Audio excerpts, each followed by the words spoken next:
Hello my dear listeners, আসসালামু আলাইকুম। কেমন আছেন সকলেই? আশা করি সকলেই ভালো আছেন এবং সবাইকে স্বাগত জানাচ্ছি ভয়েস সিরিজের আরেকটি এপিসোডে। তো আজকে বেশি কথাবার্তা বলবো না, আজকে আমরা সরাসরি ঘটনাগুলি শুনব। তো লাইটটা বন্ধ করে হেডফোনটা কানে গুঁজে চলেন শুনেছি আমাদের প্রথম ঘটনাটি।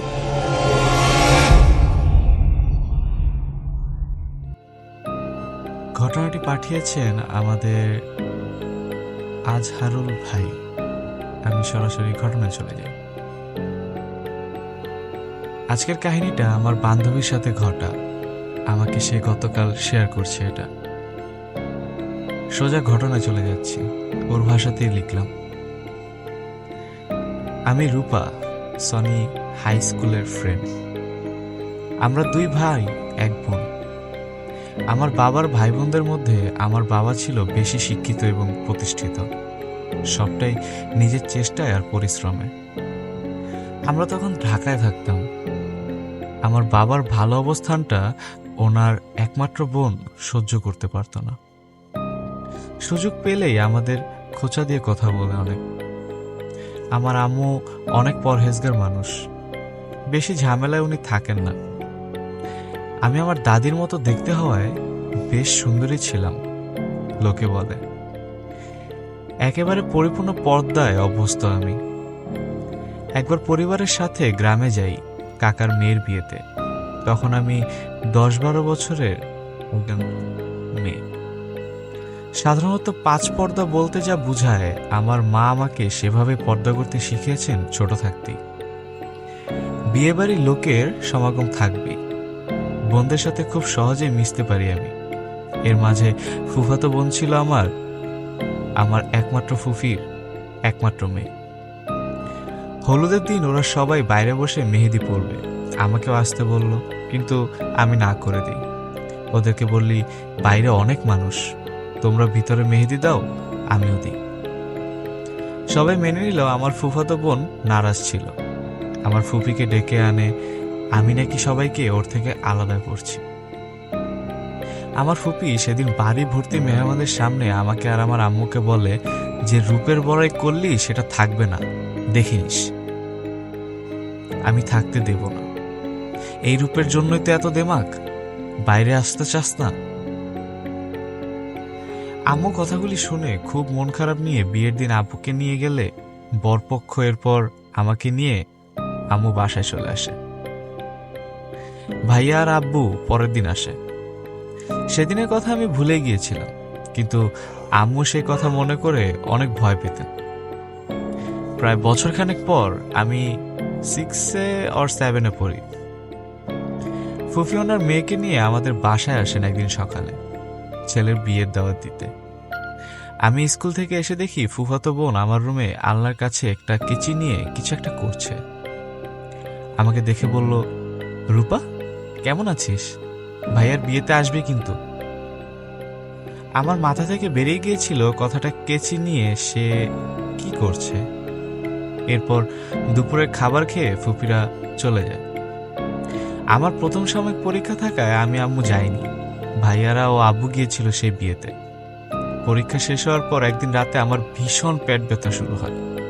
তীব্রতা এত ছিল যে আমি চিৎকার করে কান্না শুরু করি, আর আমার আম্মু সে কান্না শুনে দৌড়ে আসে। গ্যাসের ব্যথা ভেবে ওষুধ দিল, কিন্তু ওষুধ খেয়েও সেই ব্যথা থামছে না, বেড়েই চলছে। মাঝরাতে কোনো ডক্টর তো পাওয়া যাবে না। সকালে হাসপাতালে নিয়ে যায় আমাকে। ব্যথা বেশি দেখে ওনারা আমাদেরকে সরাসরি ভর্তি হতে বলে।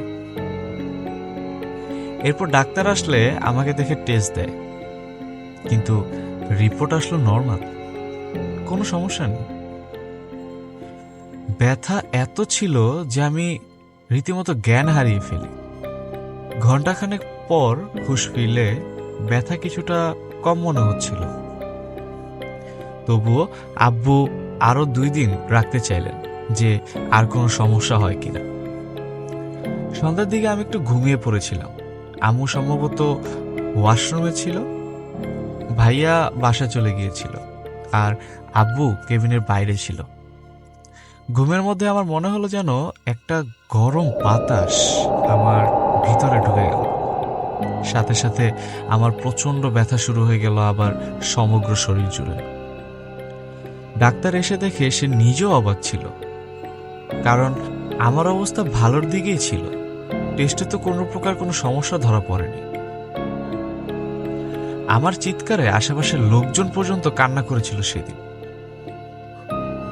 একজন নার্স ছিলেন, ওনার বাড়ি হোমনা, যেটা কুমিল্লার একটা উপজেলা। তিনি আমার আম্মুকে বলেন, আপা, আমার কাছে মনে হচ্ছে সমস্যাটা অন্য কোথাও। আপনারা আপনার মেয়ের যে সমস্যা সেটা নিয়ে কোন একটা হুজুরের সাথে দেখা করেন।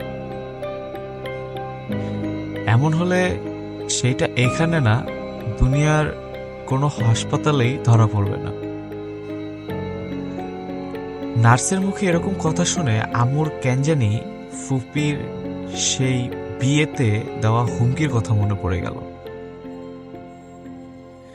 এরপর আর কোনো উপায় না পেয়ে তারা আমাকে বাসায় নিয়ে আসে।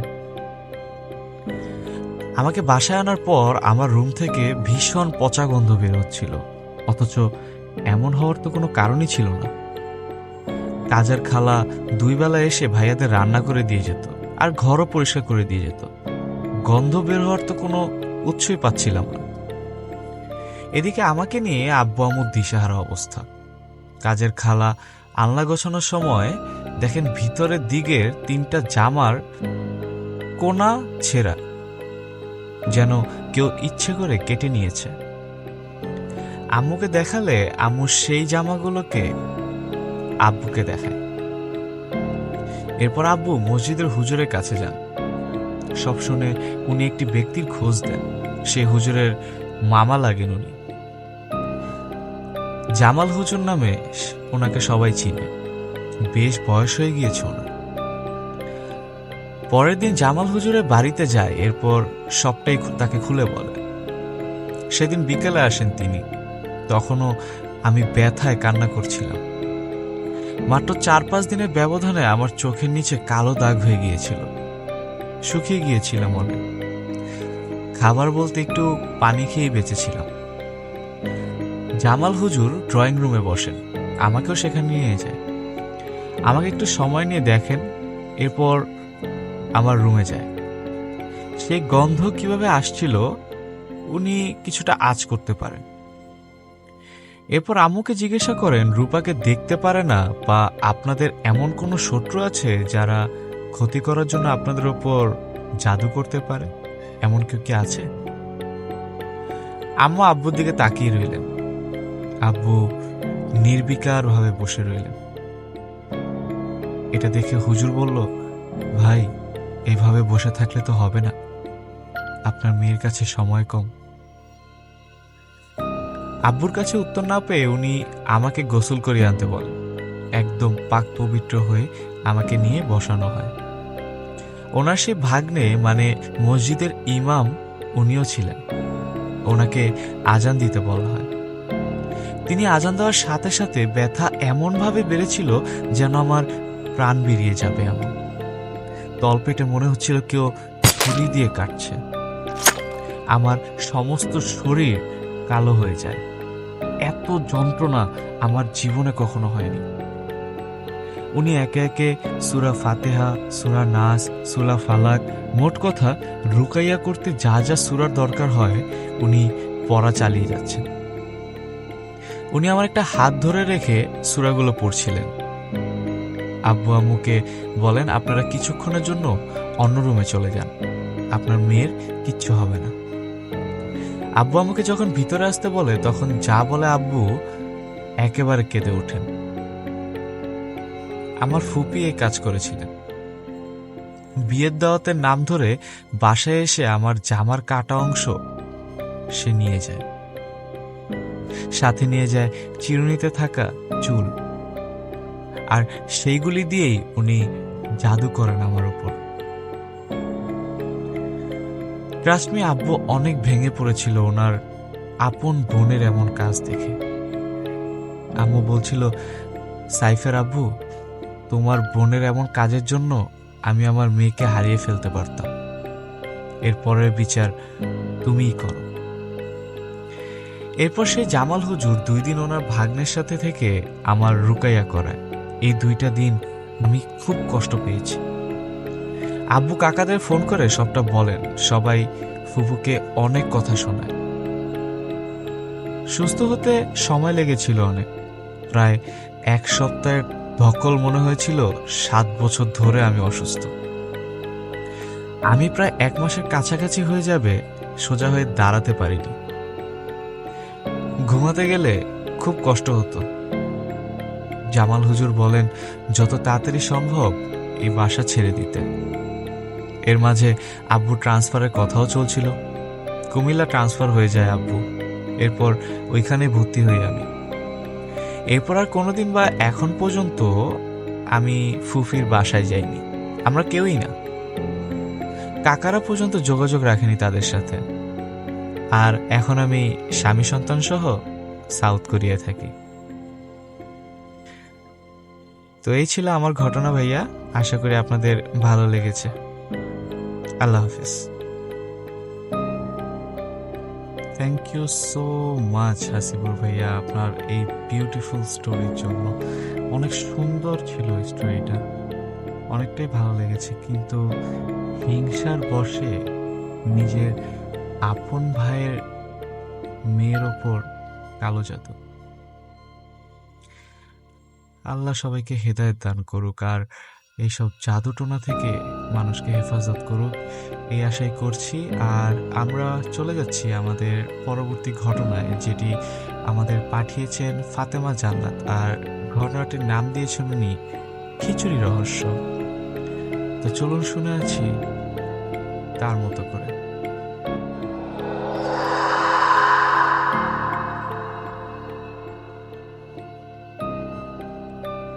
দেখুন, বাড়ি ভাড়া দিতে আমার কোনো আপত্তি নেই, শুধু একটাই শর্ত, আমার বাড়িতে কখনো খিচুড়ি রান্না করা যাবে না। বাড়িওয়ালা লোকটার কথা শুনে বেজায় অবাক হলো সৈকত। বাড়ি ভাড়া নিতে গিয়ে এর আগেও অদ্ভুত সব সত্যের কথা শুনলেও এটা একদমই নতুন।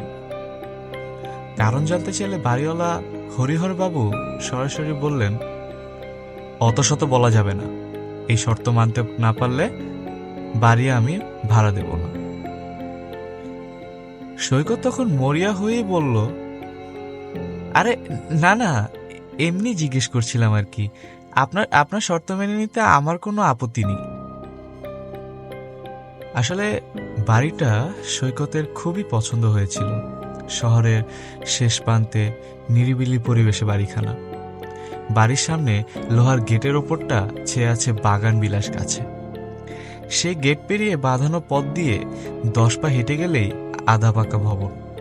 বাড়ির পেছনে অনেকখানি জায়গা জুড়ে আম, জাম, পেয়ারা আর লিচুর বাগান। সব মিলিয়ে কেমন একটা শান্তি শান্তি ভাব যেন ঘিরে আছে পুরো বাড়িটাকে। এতদিন বাড়িওয়ালা হরিহর বাবু নিজেই থাকতেন এখানে। এখন বয়স হয়ে যাওয়ায় ছেলেদের সাথে বড় শহরে গিয়ে থাকবেন বলে স্থির করেছেন, তাই বাড়িটা ভাড়া দিয়ে যাচ্ছেন। সৈকত এই শহরে নতুন বদলি হয়ে এসেছে থাকার জন্য, আর এই থাকার জন্য একটা বাড়ি খুঁজছিল কিছুদিন ধরে। এক সহকর্মীর কাছ থেকে খবর পেয়ে বাড়িখানা দেখতে এসে ব্যাটে বলে মিলে গেল। কথাবার্তা পাকা করে 1 মাসের ভাড়া অগ্রিম দিয়ে পরের রবিবারে সে বাড়িতে উঠে গেল সৈকত। হরিহরবাবু বলে গেলেন প্রতি মাসের ভাড়াটা তার অ্যাকাউন্টে দিয়ে দিলেই হবে, আর কোনো ঝামেলা ঝটঝটের প্রয়োজন হলে ফোনেই তাকে জানিয়ে দিতে। ফোনে তাকে জানিয়ে দিলে তিনি লোক পাঠিয়ে সেই সমস্যা সমাধানের ব্যবস্থা করে দেবেন।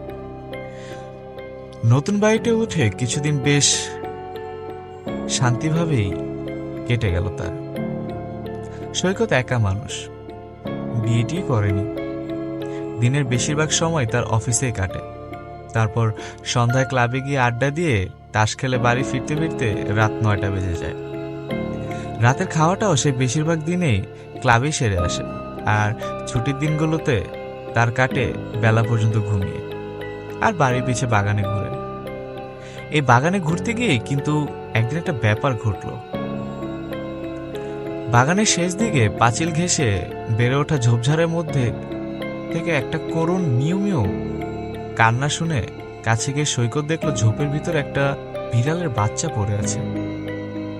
বাচ্চাটা গায়ের রং মিশমিশে কালো, ক্ষুধার জ্বালায় তার বুকের পাঁজর বেরিয়ে গেছে। বিড়ালটা এখানে কিভাবে এলো সেটা ভেবে না পেল বাচ্চাটাকে দেখে মায়া হলো তার। সৈকত নিজেও অনাথ, ছোটবেলাতেই বাবা মাকে হারিয়ে অনেক কষ্টে বড় হয়েছে সে। বিড়াল ছানাটার সাথে খুব সহজেই তাই নিজের মিল খুঁজে পেল সে। সেদিন ছানাটাকে ঝোপের থেকে তুলে নিয়ে এসেছিল সৈকত, সেই থেকেই তার সাথে আছে ছানাটা। একটু বড় হলে সৈকত তার নাম রেখেছে রুস্কিনি। খুব চুপচাপ শান্ত স্বভাবের বিড়াল রুক্সিনি সারাদিন আপন মনে বাগান জুড়ে খেলা করে, আর সৈকত যখন বাড়িতে থাকে তখন সারাটা সময় তার পায়ে পায়ে ঘুরে বেড়ায়। মাস চারেক পরে এক রবিবার, সেদিন সকাল থেকে বাড়িতে ছিল সৈকত। বাড়িতে না থেকে উপায়ও নেই, নিম্নচাপের দরুণ দিন দুই এক ধরে টানা বৃষ্টি হচ্ছে, সেই সাথে ঝোড়ো হাওয়া। ক্লাবের সভ্যরাও এই বৃষ্টিতে যে যার মতো নিজ নিজ বাড়িতে বর্ষা বিলাস করে দিন কাটাচ্ছে। করার মতো কোনো কাজও ছিল না সৈকতের, তাই সারাদিন ঘরের ভেতর শুয়ে বসে কাটালো সে। তারপর বিরক্ত হয়ে সন্ধ্যাবেলা ঠিক করলো রাতের বেলা নিজেই কিছু একটা রান্না করবে। বাইরে যে আবহাওয়া, তাতে খিচুড়ি ছাড়া অন্য কিছু হলে ঠিক জমবে না বিষয়টা। কিন্তু হরিহর বাবু স্পষ্টভাবে মানা করে গিয়েছিলেন এই ব্যাপারটায়। অনেক ভেবে সৈকত নিজেকে বোঝালো, আরে নিয়ম তো তৈরি হয় ভাঙার জন্য, আর তাছাড়া এমন বৃষ্টি দিন একটু খিচুড়ি সাথে বেগুন ভাজার খাওয়ার জন্য যার মন না কাঁদে তাকে কি ঠিক বাঙালি বলা যায়? সৈকতের পায়ের কাছে গুটিসুটি হয়ে শুয়েছিল রুক্সিনী। তার দিকে চেয়ে সৈকত জিজ্ঞেস করলো, কি বলিস, আজ খিচুড়ি হবে নাকি? রুক্সিনী কি বুঝলো কে জানে, সে বলল সেটাকে রুক্সিনীর সম্মতি ধরে নিয়ে তখন সৈকত বলল, বেশ তাহলে তাই হোক। এই বলেই খিচুড়ি রান্নার আয়োজনে ব্যস্ত হয়ে পড়ল সৈকত। রাঁধুনি হিসাবে সৈকতের হাত বেশ ভালোই পেকেছে। সন্ধ্যাবেলা অনেকক্ষণ বিদ্যুৎ ছিল না, তাই পেঁয়াজ রসুন আদা কেটে চাল ডাল ধুয়ে নিয়ে খিচুড়ি রান্না শুরু করতে করতে রাত 8টা বেজে গেল। হাঁড়িতে তেল দিয়ে তাতে পেঁয়াজ রসুন আর মশলা কষিয়ে চাল ডাল ছেড়ে নাড়া দিতেই একটা মন ব্যাকুল করা সুগন্ধ ছড়িয়ে পড়ল বাতাসে। বাইরে তখন ঝমঝম বৃষ্টি হচ্ছে, মাঝে মধ্যে বিদ্যুৎ চমকাচ্ছে। রান্নাঘরের খোলা জানালা দিয়ে ঠান্ডা বাতাস এসে চুলার আগুন নিভিয়ে দিচ্ছিল। তাই সৈকত হাত বাড়িয়ে জানালাটা টেনে দিতে গেল, আর সেই সময় বিদ্যুৎ চমকের আলোতে তার চোখ পড়ল বাইরের বাগানে বুড়ো আম গাছটার দিকে। সাথে সাথে নিজের জায়গায় স্থির হয়ে গেল সে। একটা কালো ছায়ামূর্তি যেন দাঁড়িয়ে আছে গাছটার নিচে। আবার বিদ্যুৎ চমকাতেই কিন্তু সেই ছায়ামূর্তিটাকে আর দেখা গেল না। সৈকতের মনের ভিতর একটা অস্বস্তি বোধ হতে লাগলো। এই বাড়ির আশেপাশে অন্য কোনো বাড়িঘরও নেই, তার উপর এমন ঝড় বৃষ্টির রাত, এমন রাতে চোর ডাকাত পড়া অস্বাভাবিক কোনো ব্যাপার নয়। রান্নাটা চুলায় রেখে পিছনের বারান্দায় গিয়ে দাঁড়ালো সে। বারান্দা থেকে বাগানের অনেকটা অংশই দেখা যায়। অন্ধকারের ভিতরে সেদিক চেয়ে সৈকতের মনে হলো প্রতিটা গাছের নিচেই যেন একটা করে ছায়ামূর্তি দাঁড়িয়ে আছে। আর একটু হলেই ভয়ে চিৎকার করে উঠতে যাচ্ছিল সৈকত, কিন্তু এমন সময় আকাশে বড় করে বিদ্যুৎ চমকালো, আর সাথে সাথেই সেই ছায়ামূর্তিগুলো নিমিষে অদৃশ্য হয়ে গেল। ব্যাপারটা বুঝতে পেরে নিজের মনেই হেসে উঠল সৈকত। আসলে গাছের নিচে অন্ধকার জমাট হয়ে অমন দেখাচ্ছে, আর তাই তো বিদ্যুৎ চমকালে আবার নেই হয়ে যাচ্ছে। সেটাকে মানুষ বলে মনে করে অহেতুক ভয় পেয়েছে সে। রান্নাঘরে ফিরে এসে ডিম আর বেগুন ভাজা করতে ব্যস্ত হয়ে পড়ল সৈকত। ভাজা শেষ হতে হতেই খিচুড়িও দিক দিয়ে হয়ে গেল। এবারে আয়েশ করে খাবার পালা। কিন্তু সবকিছু গুছিয়ে নিয়ে খাবার টেবিলে এসে সৈকত খেয়াল করলো রুক্মিণীকে কোথাও দেখা যাচ্ছে না। একা একা খেতে ইচ্ছে হলো না তার, তাই টেবিল ছেড়ে উঠে রুক্মিণীকে খুঁজতে গেল সে। এরই মধ্যে বাইরে বৃষ্টির বেগ যেন আরো বেড়ে গিয়েছে। ঘরের বন্ধ জানালায় বাধা পেয়ে শো শো শব্দ করছে ঝোড়ো হাওয়াস। রুক্মিণীকে খুঁজে পাওয়া গেল শোবার ঘরে। বিছানার উপর কাঁথার নিচে জড়সড় হয়ে আছে সে। সৈকত তাকে ডেকে বলল, আয় রুক্মিণী, খাবার হয়ে গেছে। রুক্মিণী কিন্তু উঠল না, বরং গলার লোম ফুলিয়ে কাঁথার আরো ভিতরে ঢুকে গেল। বিড়ালরা একটু শীতকাতুরে হয়, সেটা সৈকতেরও জানা ছিল, কিন্তু রুক্মিণীর আজকের আচরণটা কেমন যেন অস্বাভাবিক মনে হলো তার কাছে। মনে হলো রুক্মিণী যে জড়সড় হয়ে আছে সেটা ঠিক শীতের কারণে নয়, বরং কেমন একটা ভয়ের ভাব যেন ফুটে উঠেছে তার সবুজাবুই চোখে। সৈকতের খুব খিদে পেয়েছিল, তাই আরো বার দুয়েক ডাকাডাকি করেও রুক্মিণী সাড়া না পেয়ে খাবার টেবিলে ফিরে গিয়ে বসে পাত পেরে বসলো সে। গরম গরম খিচুড়ি, ডিম আর বেগুন ভাজার সুবাসে ভরে উঠল পুরো ঘরটা। বেগুন ভাজা দিয়ে খানিকটা খিচুড়ি মেখে নিয়ে সবে মাত্র মুখে দিয়েছে সৈকত, এমন সময় আচমকা বিদ্যুৎ চলে গিয়ে ঘরটা অন্ধকার হয়ে গেল। এমন অবস্থার জন্য সৈকত আগে থেকে প্রস্তুত ছিল। এমন ঝড় বৃষ্টির মধ্যে বিদ্যুৎ চলে যাওয়া অস্বাভাবিক কিছু না, বরং এতক্ষণ যে বিদ্যুৎ ছিল সেটাই আশ্চর্য। একটা দীর্ঘশ্বাস ফেলে পকেটের মোবাইলটা বের করে টর্চ জ্বালালো সৈকত, আর সাথে সাথেই চমকে ওঠে চেয়ার সহ উল্টে পড়ছে। এ কি দেখছে সে? এরা কারা? নিজের চোখকে বিশ্বাসই হতে চাইল না সৈকতের। জনাদশে কালো লিকলিকে ছায়ামূর্তি ঘিরে দাঁড়িয়েছে টেবিলের চারপাশে। দেখতে মানুষের মতো হলেও তাদের জীর্ণ শরীরের হাড় গোনা যায়। বুকের চামড়া ঠেলে পেরিয়ে আছে পাঁজরের হাড়। কারো কারো গায়ে তো চামড়াটাও নেই, তার বদলে বেরিয়ে আছে সাদা সাদা হাড়ের শাড়ি। অক্ষিকোটরের অতর গভীরতা হতে সেই প্রেতমূর্তিগুলো জ্বলন্ত ক্ষুধার্ত চোখে চেয়ে আছে টেবিলের ওপর রাখা খিচুড়ি হাড়ির দিকে। সৈকতের আতঙ্কিত চোখের সামনেই সেই ছায়ামূর্তিগুলো এক ঝোঁকে ঝাঁপিয়ে পড়ল সেই হাড়িটার উপর। তারপর ঘরের ভেতর যে নরককাণ্ড সৃষ্টি হলো তা বর্ণনার ভাষা জানা নেই সৈকতের।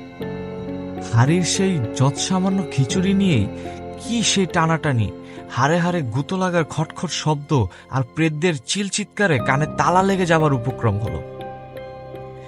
হাড়ির খিচুড়ি নিঃশেষ হয়ে যেতেই মূর্তিগুলোর দৃষ্টি পড়ল সৈকতের উপর।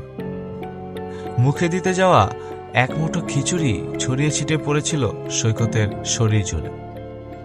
সেই খিচুড়ির লোভে মূর্তিগুলো এবারে পায়ে পায়ে এগিয়ে আসতে শুরু করলো তার দিকে। মূর্তিগুলোর অস্থিতার শরীর আর দিকি দিকি জ্বলতে থাকা চোখের দিকে চেয়ে আতঙ্কে দম বন্ধ হয়ে আসছিল তার। এখনই হয়তো ক্ষুধার্ত সে মূর্তিগুলো একযোগে ঝাঁপিয়ে পড়বে তার উপর, আর তারপর খুবলে খুবলে খাবে তার দেহটা।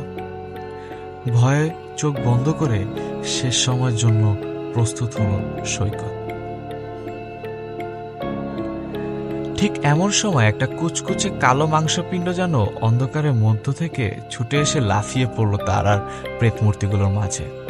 আচমকা বাধা পেয়ে থমকে দাঁড়ালো মূর্তিগুলো। ওদিকে প্রচণ্ড আক্রোশে গলার লোম ফুলিয়ে সেই কালো পিণ্ডটা ডেকে উঠল। একদিন সেই অসহায় বাচ্চাটাকে ঝোপের ভেতর থেকে কুড়িয়ে এনেছিল সৈকত, আর সেই এসে আগলে দাঁড়ালো তাকে।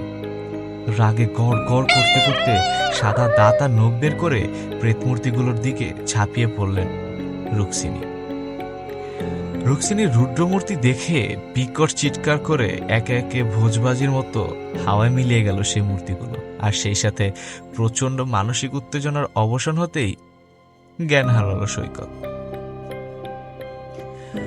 এভাবে কতক্ষণ পার হয়েছিল তা মনে নেই সৈকতের। জ্ঞান ফিরলে সে দেখল বাইরে ঝড় থেমে গেছে, বিদ্যুৎও চলে এসেছে, আর রুক্মিণী তখনও একই রকম ভাবে দাঁড়িয়েছে তার গা ঘেঁষে। বাকি রাতটুকু শেষ হয়ে ভোরের আলো ফুটতেই হরিহর বাবুকে ফোন করে ঘটনাটা জানালো সৈকত। সব শুনে হরিহর বাবু বললেন, আপনি যখন সব জেনেই গেছেন তখন আর লুকিয়ে লাভ নেই।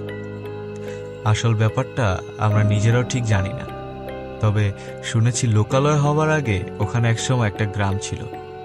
অনেক বছর আগে এক দুর্ভিক্ষের সময় সেই গ্রামের অসংখ্য মানুষ না খেতে পেয়ে মারা যায়। তাদেরই অতিরিক্ত আত্মা এখনো মাঝে মধ্যে ফিরে আসে এই বাড়িতে। আর কোনো অদ্ভুত কারণে এই ব্যাপারটা হয় শুধুমাত্র খিচুড়ি রান্না করলে। তাই বাড়ি ভাড়া দেওয়ার আগে আপনাকে খিচুড়ি রান্না না করার শর্ত দিয়েছিলাম। আপনি সেটা মানলে এই বিপদটা হতো না। যাই হোক, আপনি বাড়ি ছেড়ে দিতে চাইলে আমাকে বলবেন। আচ্ছা বলে ফোনটা রেখে দিল সৈকত। তবে মনে মনে সে ঠিক করলো, বাড়ি না ছেড়ে তার চেয়ে বরং এক হাঁড়ি খিচুড়ি রান্না করে একদিন বাগানে গিয়ে দিয়ে আসবে। তাতে যদি অভুক্ত আত্মাগুলোর একটু শান্তি হয়, আর রুক্সিনী যতদিন সাথে আছে ততদিন ভূতের ভয় তার না পেলেও চলবে।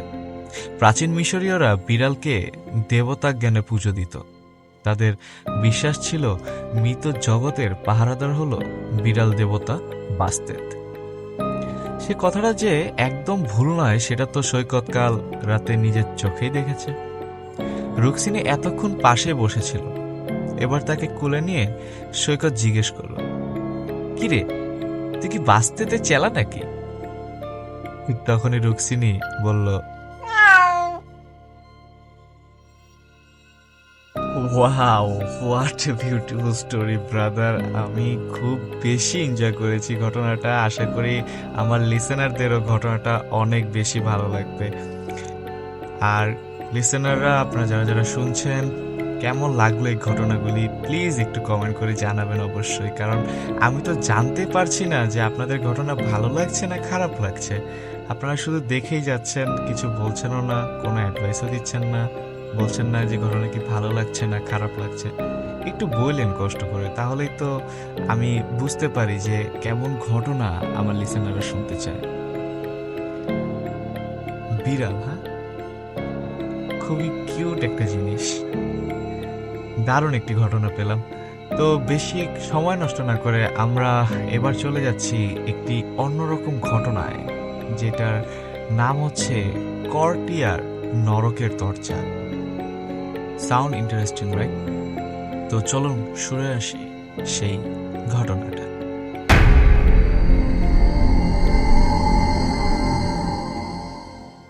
আসসালামু আলাইকুম সবাইকে। আমার নাম সাব্বির রহমান। আমি টাঙ্গাইল জেলার কর্টিয়া থেকে বলছি। আমি আপনাদের আজ যে ঘটনা শোনাবো তা আমার দাদার কাছ থেকে শোনা। কর্টিয়া জমিদার বাড়ি নিয়ে বহু অমীমাংসিত কাহিনী প্রচলিত আছে। স্থানীয়দের মুখে মুখে শোনা যায় ভয়ঙ্কর সব ঘটনা। তবে সত্যিকার অর্থে যা ঘটেছিল তা এতটাই ভয়ঙ্কর যে শুনলেই গায়ে কাঁটা দিয়ে উঠবে। অষ্টাদশ শতাব্দীর শেষের দিকের কথা। কর্টিয়ার জমিদার হরিশ্চন্দ্র রায় চৌধুরী ছিলেন ভয়ঙ্কর নিষ্ঠুর শাসক। তার নামে পুরো অঞ্চলের মানুষ কাঁপত। তিনি ছিলেন নিষ্ঠুর, আত্মসর্বস্ব আর অন্ধবিশ্বাসী। শোনা যায় তিনি শক্তিশালী কালো জাদুর চর্চা করতেন এবং তার বিশাল এক গুপ্তকক্ষ ছিল, যেখানে কালী দেবীর এক অভিশপ্ত মূর্তি রাখা ছিল। প্রজাদের রক্ত দিয়ে তার তৃষ্ণা মেটানোর গল্পও শোনা যায়। প্রতিদিন তার আদেশে নতুন কিশোরী ধরে আনা হতো। সেই সব মেয়েরা আর কখনোই ফিরে আসতো না। কেউ কেউ বলতো গভীর রাতে জমিদার বাড়ি থেকে আত্মচিৎকার ভেসে আসতো, যেন কোনো প্রাণী বলি দেওয়া হচ্ছে। এক রাতে এক দরিদ্র কৃষকের কিশোরী কন্যা ফুলবাসী তুলে আনা হলো জমিদার বাড়িতে। মেয়েটির কান্না জমিদারের নিষ্ঠুর হাসিতে হারিয়ে গেল। সে ভয়ঙ্কর আনন্দে বলল, কাল রাত কালী পুজোর রাত, এবার দেবী খুশি হবেন। কিন্তু সেদিন রাতের পর থেকে সবকিছুই বদলে গেল। মাঝরাতে প্রাসাদের দাসদাসীরা শুনল এক বিকট চিৎকার।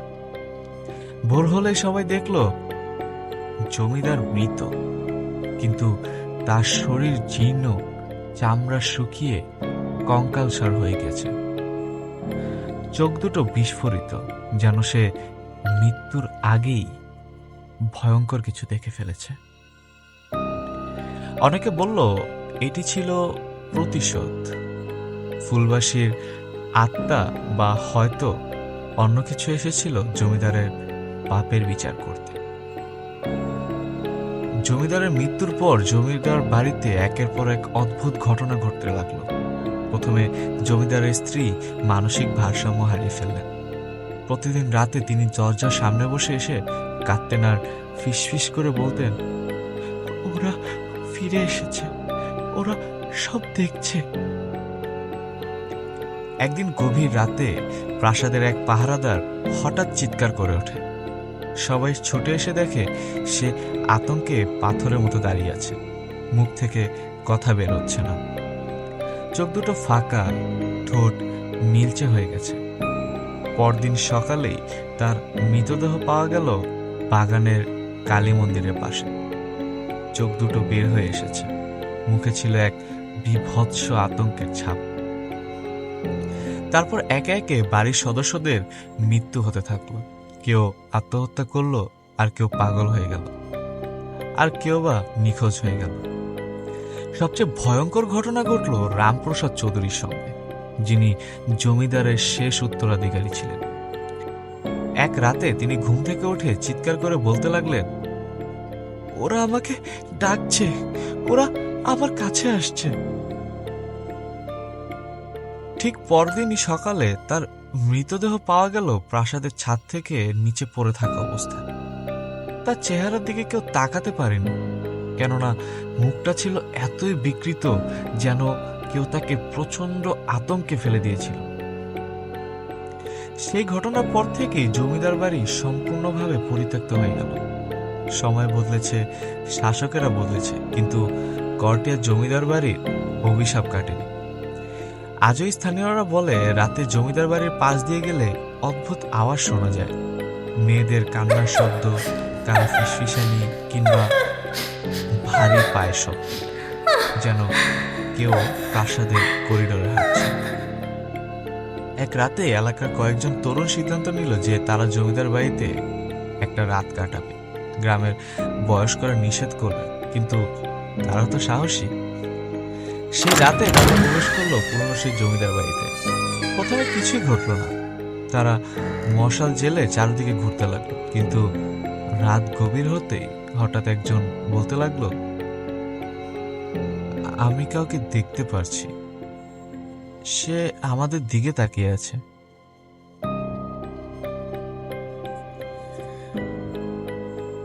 পরদিন সকালে তাদের মধ্যে একজনকে পাওয়া গেল বদ্ধ উন্মাদ অবস্থায়। সে কেবল একটাই কথা বলছিল, ওরা ওরা এখানে, ওরা এখানে, ওরা আমাকে যেতে দেবে না। আর আরেকজন পুরোপুরি নিখোঁজ হয়ে গেল, আজ পর্যন্ত তাকে খুঁজে পাওয়া যায়নি। বৃদ্ধরা বলে জমিদার হরিশচন্দ্র তার অপকর্মের কারণেই অভিশপ্ত হয়েছিল।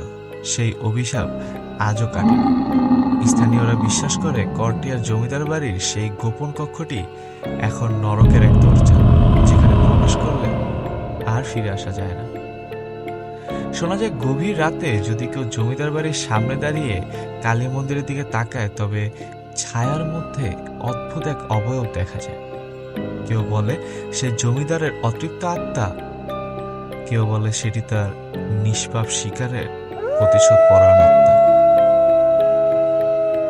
কিন্তু যদি আপনি সত্যি সাহসী হন, তাহলে এক রাত কাটিয়ে দেখুন করটিয়া জমিদার বাড়িতে। তবে সাবধান, যদি রাতের গভীরে শুনতে পান কারো কান্না, আর যদি অনুভব করেন কোনো শীতল হাওয়া, বা যদি মনে হয় অন্ধকারের মধ্যে কেউ আপনাকে অনুসরণ করছে, তাহলে বুঝবেন আপনি নরকের দরজায় পৌঁছে গেছেন।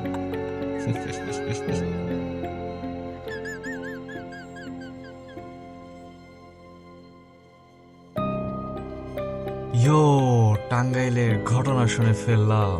আমার কি কোনো লিসেনার টাঙ্গাইল থেকে শুনছেন? আপনি কি এই ঘটনার সত্যতা আমাকে জানাতে পারবেন যে এটা কি সত্যি টাঙ্গাইলের সেই কোনো অভিশপ্ত জমিদার বাড়ির ঘটনা কিনা? দারুণ একটি ঘটনা ছিল। Thank you so much for your beautiful story. আর আমরা চলে যাচ্ছি আমাদের আজকের পর্বের শেষ ঘটনায়, যেটি আমাদেরকে পাঠিয়েছেন বাইজিৎ হোসেন, আর তার ঘটনার নাম হচ্ছে বড়ই গাছের জিন। তো চলুন শুনে আসি আমাদের আজকের শেষ ঘটনাটা।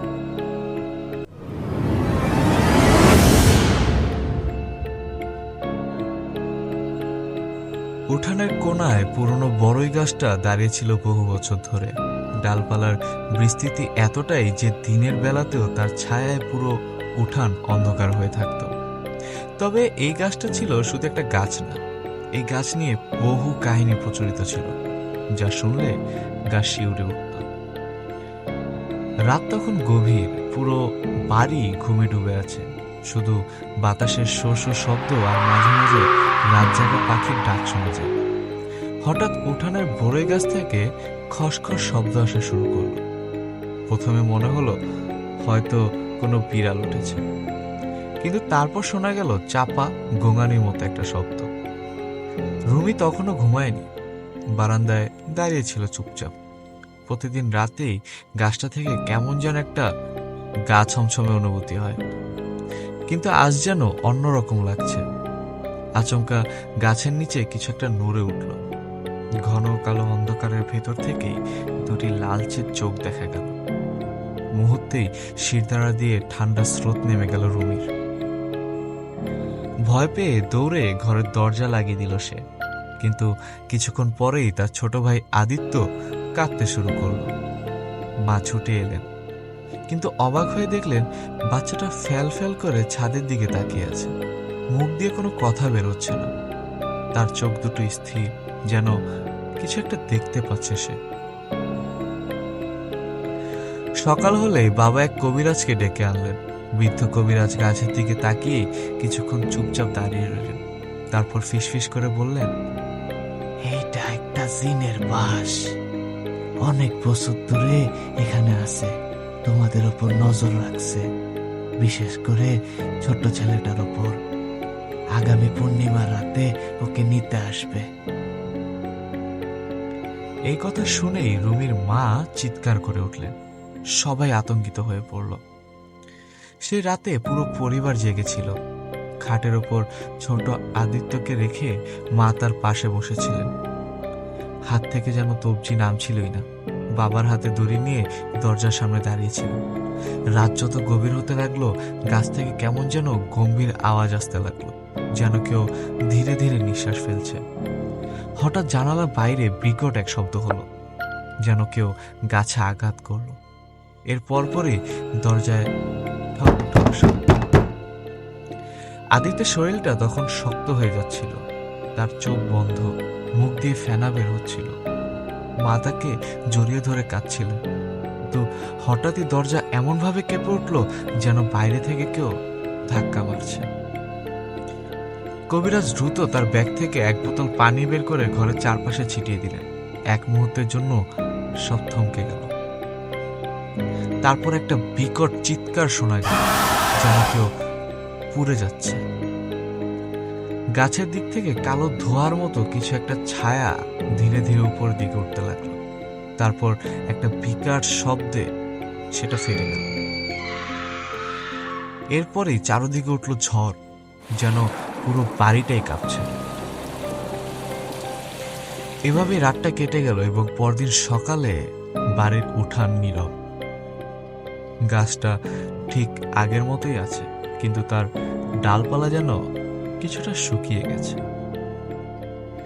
ছোট্ট আদিত্য তখনও অজ্ঞান ছিল। ধীরে ধীরে তার জ্ঞান ফেরা শুরু হয়, কিন্তু সে কিছুতেই বলতে পারল না রাতে কি হয়েছিল তার সাথে। কবিরাজ জানালেন জিনটা পুরোপুরি চলে যায়নি, কিন্তু আপাতত শান্ত হয়েছে। সেই ঘটনার পর থেকে বড়ই গাছটা আর কখনো আগের মতো দেখায়নি। তার পাতা শুকিয়ে গেল, ডালপালা দুর্বল হয়ে পড়ল। 1 বছর পর এক ঝড়ের রাতে গাছটা ভেঙে পড়ল মাটিতে। তবে গাছটি চলে গেল, মানুষ এখনো বিশ্বাস করে সেই রাতের জিন হয়তো পুরোপুরি হারিয়ে যায়নি। হয়তো সে এখনো অপেক্ষা করছে অন্য কোনো গাছে, অন্য কোনো বাড়ির উঠানে।